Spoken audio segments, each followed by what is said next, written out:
এক হুজুরের এক সুন্দরী মেয়ে ছিল। সেই সুন্দরী মেয়েটি হুজুরকে বলল, বাবা তুমি এত খ্যাত কেন? হুজুর বলল, আমি আবার খ্যাত হলাম কিভাবে? সেই মেয়ে বলল, বাবা আমার বান্ধবীরা সবাই তো বোরখা ছাড়াই বাইরে বের হয়, কিন্তু আমি বোরখা ছাড়া বাইরে বের হতে পারি না। তুমি একটু আধুনিক হও, একটু মডার্ন হও। হুজুর বলল, মা ঠিক আছে, তোমার আর বোরখা পরতে হবে না, তুমি বোরখা ছাড়াই আমার জন্য দোকান থেকে একটা কলম নিয়ে আসো। মেয়েটার দোকানে কলম কিনতে যাচ্ছে, ইতিমধ্যে কিছু বকাটে যুবক বসেছিল।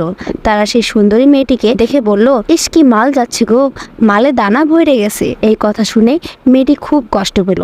তারপর কলম নিয়ে বাসায় ফিরে তার বাবাকে ঘটনাটি খুলে বলল। তার বাবা বলল, মা তুমি এখনই আবার বোরকা পরে দোকান থেকে একটা খাতা নিয়ে আসো। মেয়েটি এবার বোরকা পরে দোকানে গেল, কিন্তু সেই বকাটে যুবকগুলো মেয়েটিকে কিছুই বলল না। মেয়েটি বোরকা পরার গুরুত্ব বুঝতে পারলো। সে ঘরে ফিরে এসে তার বাবাকে বলল, বাবা তুমি খ্যাত